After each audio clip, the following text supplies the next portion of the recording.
जय हिंद दोस्तों, स्वागत है आप सभी का इस वीडियो में। इस वीडियो में हम 15 और 16 अगस्त के जो डेली एमसीक्यूज़ है वो देखने वाले हैं।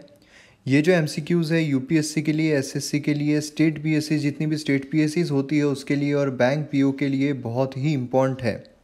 और अगर आपको ये वीडियोस पसंद आते हैं तो शेयर ज़रूर कीजिए दूसरों के साथ भी, ताकि दूसरों को भी फ़ायदा मिले। शुरू करते हैं। पहला क्वेश्चन आता है, Balpakram is a national wildlife park located in Arunachal प्रदेश।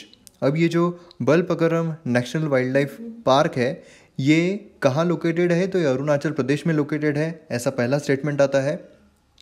और दूसरा आता है कि it is home to the rare lesser panda, the Indian bison and the stag like serow and variety of medical herbs locally called दिगेज grow abundantly in the Balpakram. अब ये सारी चीज़ें हैं, ये बलपकरम नेशनल पार्क में हमें मिलती है, ऐसा दूसरा स्टेटमेंट है। अब हमें ट्रू स्टेटमेंट जो है बलपकरम के बारे में ये बताना है। अब यहाँ पर अगर आप लोकेशन देखोगे तो यहाँ फ़ोटो में आप देख सकते हो, यहाँ पर लोकेशन, यहाँ आपको मेघालय दिखेगा, यहाँ आपको शिलोंग दिखेगा। अब यहाँ पर बलपकरम अपने को यहाँ दिख रहा है, इसका मतलब क्या है कि अरुणाचल प्रदेश जो है उसमें तो बिल्कुल भी नहीं है, क्योंकि यहाँ मेघालय दिख रहा है, यहाँ हमें आसाम दिख रहा है, अरुणाचल प्रदेश यहाँ कहीं है। तो इस वजह से ये अरुणाचल प्रदेश में तो बिल्कुल देखने को नहीं मिलता है। इसमें से ट्रू स्टेटमेंट जो है हमें पहचानना है। तो पहला स्टेटमेंट जो है वो बिल्कुल गलत आता है, ये अरुणाचल प्रदेश में बिल्कुल नहीं है। और जो दूसरा स्टेटमेंट है ये बिल्कुल सही है। इसका जवाब जो है वो रहेगा बी, टू ओनली। आप यहाँ पर जो एक्सप्लेनेशन है वो देख सकते हो, यहाँ पर जवाब दिया हुआ है। एक्सप्लेनेशन जो है, ये नेशनल वाइल्ड लाइफ पार्क है जो लोकेटेड है साउथ गारो हिल्स में 167 किलोमीटर जो है तूरा से। और उसी के साथ हमें जितने भी यहाँ पर दिए हुए हैं, जैसे रेयर लेसर पांडा जो है वो हमें देखने को मिलता है, इंडियन बैसन हमें देखने को मिलता है, स्टेग लाइक सेरो हमें देखने को मिलते हैं, और उसी के साथ मेडिसिनल हर्ब्स भी यहाँ देखने को मिलते हैं, जैसे डिगेज। अगर आपको कोई भी क्वेरीज आती है तो आप मुझे फेसबुक पर और इंस्टाग्राम पर फॉलो कर सकते हो। कोई भी क्वेरी हो आप मैसेज कर सकते हो। और अगर आपको PDF चाहिए तो आप टेलीग्राम पर फॉलो कर सकते हो, लिंक सभी की डिस्क्रिप्शन में दी हुई है। अब नेक्स्ट क्वेश्चन की तरफ आते हैं। यहाँ पर जो क्वेश्चन है वो गारोस के बारे में पूछा गया है।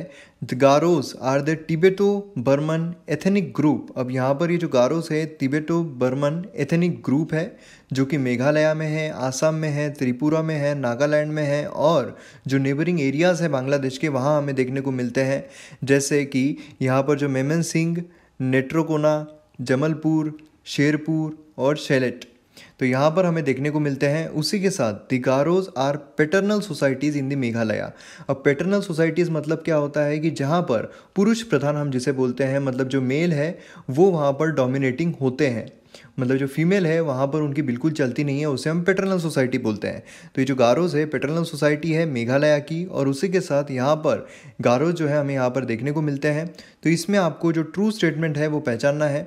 अब देखिए पहला जो स्टेटमेंट आ रहा है यहाँ पर, तो पहला स्टेटमेंट बिल्कुल सही है, लेकिन दूसरा स्टेटमेंट जो है वो गलत है, क्योंकि ये जो गारोस है ये चंद जो ऐसे कुछ कम्युनिटीज़ बची हुई है जहाँ पर पैटर्नल सोसाइटी हमें देखने को नहीं मिलती है, उसी में से एक है गारोस। यहाँ पर पैटर्नल नहीं मिलती है, हमें यहाँ पर मेट्रिलिनियल सोसाइटी जो है वो देखने को मिलती है। यंगेस्ट डॉटर जो है उसके तरफ पूरी जो प्रॉपर्टी है माँ की वो जाती है।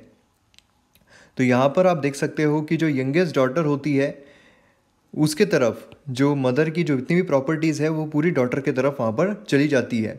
और उसी के साथ यहाँ पर हमें ट्रू स्टेटमेंट जो है वो पहचानना है। तो ट्रू स्टेटमेंट जो है वो रहेगा A1 ओनली।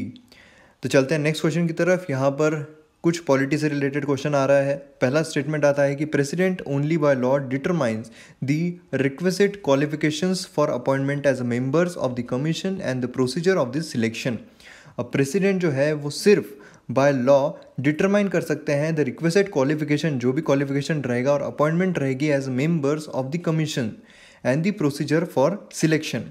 अब ये किसके बारे में पूछा गया है, पहले कॉन्टेक्स्ट भी पता होना चाहिए। तो ये पूछा गया आर्टिकल 280 के बारे में। दूसरा स्टेटमेंट आता है कि it is also under the ambit of finance commission. ये जो है ये फाइनेंस कमीशन के भी एम्बिट में आता है।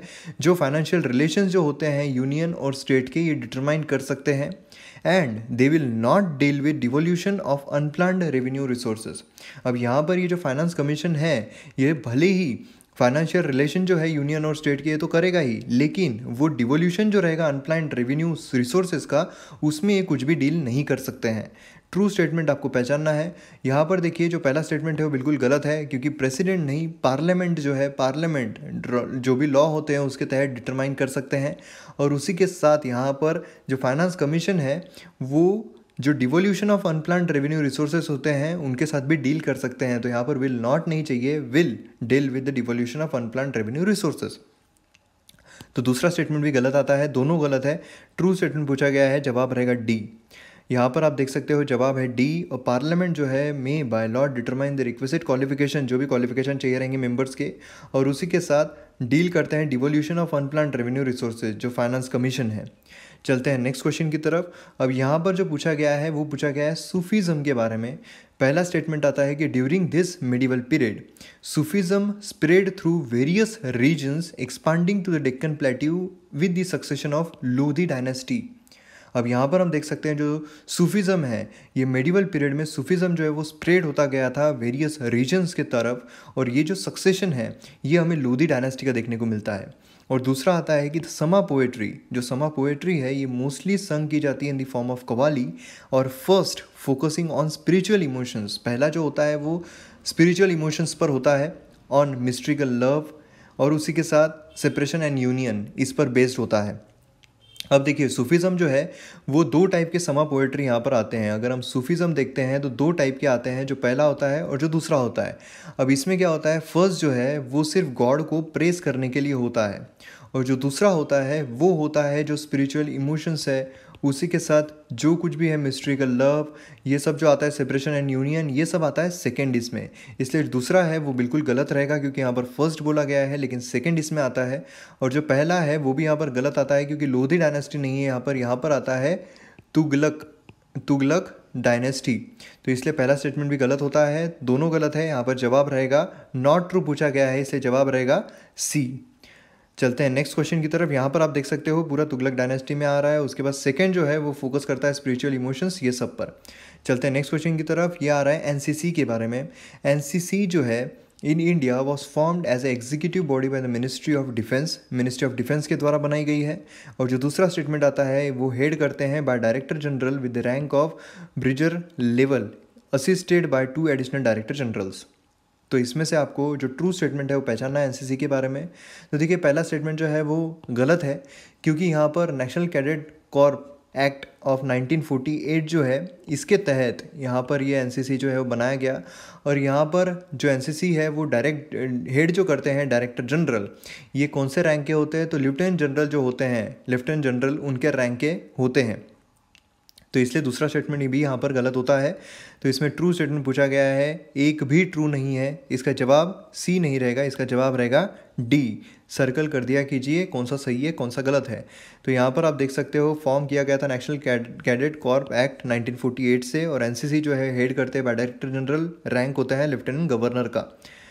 चलते हैं नेक्स्ट क्वेश्चन की तरफ। ये आ रहा है यूएनईपी के बारे में। अब यूएनईपी का जो हेडक्वार्टर है स्टैब्लिश्ड है नैरोबी में। कब किया गया था, तो 5 जून 1972 को, as an outcome from the United Nation conference on the human environment. और जो दूसरा स्टेटमेंट है वो आता है कि ग्लोबल रिपोर्ट असेसमेंट जो है ये क्या है, ये कॉम्प्रिहेंसिव रिपोर्ट है on environment, development and human wellbeing, providing analysis and informative for policy makers and the concerned public। अब यहाँ पर आपको ट्रू स्टेटमेंट जो है वो पहचाना है यूएनईपी के बारे में। अब यहाँ पर देखिए पहला स्टेटमेंट तो बिल्कुल सही है, क्योंकि नैरोबी में है, 5 जून 1972 को बनाया गया था। लेकिन यहाँ पर ग्लोबल रिपोर्ट असेसमेंट जो है, ये सब कुछ जो यहाँ पर आपको दिख रहा है, ये सब कुछ जो दिया हुआ है, ये आ रहा है आपका ग्लोबल एनवायरनमेंट आउटलुक के बारे में। तो यहाँ पर ये जो है ग्लोबल रिपोर्ट असेसमेंट ये नहीं आता है। ग्लोबल एनवायरनमेंट आउटलुक असेसमेंट जो है ये एक कॉम्प्रिहेंसिव रिपोर्ट होती है जो एनवायरनमेंट, डेवलपमेंट और ह्यूमन वेलबींग पे पूरा का पूरा प्रोवाइड करती है। दूसरा स्टेटमेंट जो है वो गलत है, पहला स्टेटमेंट बिल्कुल सही है। इसका जवाब रहेगा ए, वन ओनली। यहाँ पर आप देख सकते हो। और ये जो ग्लोबल एनवायरनमेंट आउटलुक है ये पूरी की पूरी यहाँ पर कॉम्प्रिहेंसिव रिपोर्ट निकल कर आती है। चलते हैं नेक्स्ट क्वेश्चन की तरफ। यहाँ पर आ रहा है कि लोकल इलेक्ट्रोड एटम प्रोब जो लीप है ये अलाउ करता है the users to extract atom from material sequential and are detected using a time of light mass spectrometer. तो इसके तहत ये किया जाता है। दूसरा स्टेटमेंट आता है कि this facility will be able to provide atomic scale insight into metallic materials thereby impacting a narrow spectrum of industries. अब देखिए यहाँ पर जो पहला स्टेटमेंट है यहाँ पर बिल्कुल सही आता है। अब जो दूसरा स्टेटमेंट है वो गलत है। अब क्यों गलत है? क्योंकि इम्पैक्ट करता है जो नैरो नहीं बल्कि जो वाइड स्पेक्ट्रम होते हैं उसे, तो इसलिए दूसरा स्टेटमेंट जो है वो गलत है, पहला बिल्कुल सही है। और इसका जवाब है वो क्या आएगा? ट्रू स्टेटमेंट पूछा गया है, इसलिए जवाब रहेगा A1 ओनली। यहाँ पर आप देख सकते हो A, और उसी के साथ इम्पैक्ट किसे करता है? ये तो वाइड जो स्पेक्ट्रम होते हैं उसे। चलते हैं नेक्स्ट क्वेश्चन की तरफ। अब यहाँ पर आ रहा है जो कार्बोनाइजेशन है, मतलब पेट्रोलियम कोक जो है उसके बारे में पूछा गया है। ट्रू स्टेटमेंट जो है वो पूछा गया है। कार्बोनाइजेशन जो है वो प्रोडक्ट है of high boiling hydrocarbon fraction जो ऑब्टेन किया जाता है in petroleum processing of petroleum Coke. उसी के साथ दूसरा स्टेटमेंट आता है कि petroleum Coke can contain vanadium a toxic metal. Vanadium जो है टॉक्सिक एक मेटल होता है। वेनेडियम जो है फाउंड होता है in the dust collected and petroleum Coke is low in sulphur and high in volatile content. तो यहाँ पर आप देख सकते हो कि जो पहला स्टेटमेंट है वो यहाँ पर बिल्कुल सही आ रहा है, लेकिन दूसरा स्टेटमेंट यहाँ पर गलत है। क्यों गलत है? क्योंकि यहाँ पर जो पेट्रोलियम कोक होता है वो हाई होता है सल्फर में, लेकिन लो होता है वॉलेटाइल कंटेंट में। लेकिन यहाँ पर उल्टा बोला गया है, इसलिए दूसरा गलत है। जवाब क्या रहेगा इसका? A1 only. पर आप देख सकते हो ये है A, और इसका एक्सप्लेनेशन भी यहाँ पर दिया हुआ है पेट्रोलियम कोक के बारे में। ये एक फ्यूल ग्रेड हो सकता है और एक एनोड ग्रेड हो सकता है, और उसी के साथ पेट्रोलियम कोक जो होता है वेनेडियम कंटेंट होता है उसमें जो टॉक्सिक मेटल है, और ये जो फाउंड होता है dust collected and petroleum Coke is high in sulphur. Sulphur में हाई होता है और वोलेटाइल कंटेंट में ये लो होता है। अब यहाँ पर चलते हैं नेक्स्ट क्वेश्चन की तरफ। पूछा गया है सेंट्रल इंफॉर्मेशन कमीशन के बारे में। चीफ इंफॉर्मेशन कमिश्नर, ये जो होते हैं चीफ इंफॉर्मेशन कमिश्नर, ये हमने ऑलरेडी जो हमारा पॉलिटी का कोर्स है उसे मैंने ऑलरेडी कवर किया है। तो आपने अगर पॉलिटी का कोर्स नहीं देखा है तो ज़रूर देखिए, उसमें मैंने कॉम्प्रिहेंसिवली आपको सब कुछ समझाया है। चीफ इंफॉर्मेशन कमिश्नर जो होते हैं होल्ड करते हैं ऑफिस 5 सालों के लिए, और उसी के साथ साथ एलिजिबल होते हैं रीअपॉइंटमेंट के लिए। और जो दूसरा आता है वो ये है कि सेंट्रल इंफॉर्मेशन कमीशन जो होता है वो कॉन्स्टिट्यूट किया गया था 12/10/2005 में under the right to information act 2005। अब यहाँ पर आपको सेंट्रल इंफॉर्मेशन कमीशन के बारे में सही स्टेटमेंट पहचानना है। अब यहाँ पर देखिए आपको नॉट ट्रू स्टेटमेंट पूछा गया है, तो बहुत इंपॉर्टेंट है आपको पता करना कि क्या पूछा गया है एक्चुअल में। तो नॉट ट्रू पूछा गया है, पहला जो है वो गलत है, दूसरा जो है वो बिल्कुल सही है, क्योंकि पहला जो है रीअपॉइंटमेंट के लिए एलिजिबल नहीं होते हैं, इसलिए पहला जो स्टेटमेंट है वो इसका जवाब रहेगा, क्योंकि नॉट ट्रू स्टेटमेंट पूछा गया है। यहाँ पर आप देख सकते हो जवाब है A। उसी के साथ साथ ये कॉन्स्टिट्यूट किया गया था 12/10/2005 में राइट टू इन्फॉर्मेशन एक्ट 2005 के अंतर्गत। और इसी के साथ हम यहाँ पर देख सकते हैं कि जब वो 5 साल का जो टर्म है वो होल्ड करते हैं और रीअपॉइंटमेंट के लिए एलिजिबल नहीं होते हैं। अब यहाँ पर आ रहा है कि उन्नत भारत अभियान के बारे में आपको सही स्टेटमेंट पहचानना है। अब उन्नत भारत अभियान के बारे में यहाँ पर दिया गया है to provide the knowledge and technology support to improve the livelihoods in the rural areas and to upgrade the capabilities. यहाँ पर जो रूरल एरिया के लोग हैं उनकी जो लाइवलीहुड है वो इंक्रीज़ करना है और कैपेबिलिटीज़ जो है वो अपग्रेड करना है, दोनों पब्लिक और प्राइवेट ऑर्गेनाइजेशंस की। उसी के साथ उन्नत भारत अभियान जो है वो फ्लैगशिप प्रोग्राम है ministry of human resource development का, और इंटेंशन क्या है? ताकि रूरल इंडिया जो है उसे एनरिच किया जा सके। पहला स्टेटमेंट बिल्कुल सही है, दूसरा भी बिल्कुल सही है। ट्रू स्टेटमेंट पूछा गया है, जवाब रहेगा C1 और 2। सी जवाब है। उन्नत भारत अभियान जो है फ्लैगशिप प्रोग्राम है ministry of human resource development का, रूरल इंडिया जो है उसे एनरिच करना है। उसी के साथ साथ ये एम करता है एक वाइब्रेंट रिलेशनशिप जो रहेगी सोसाइटी और हायर एजुकेशनल इंस्टीट्यूट्स में, ये मेंटेन करेगा, जिससे कि एक टेक्नोलॉजिकल सपोर्ट रहेगा और जो लाइवलीहुड है रूरल एरिया के लोगों का वो भी यहाँ पर इंक्रीज़ होगा। और ये दोनों पब्लिक और प्राइवेट ऑर्गेनाइजेशंस के यहाँ पर देखे जाएंगे। तो यहाँ पर हमारा जो वीडियो है वो ख़त्म होता है। अगर आपको वीडियो पसंद आया तो शेयर ज़रूर कीजिए। मिलते हैं हम अगले वीडियो में। सब्सक्राइब कीजिए चैनल को। जय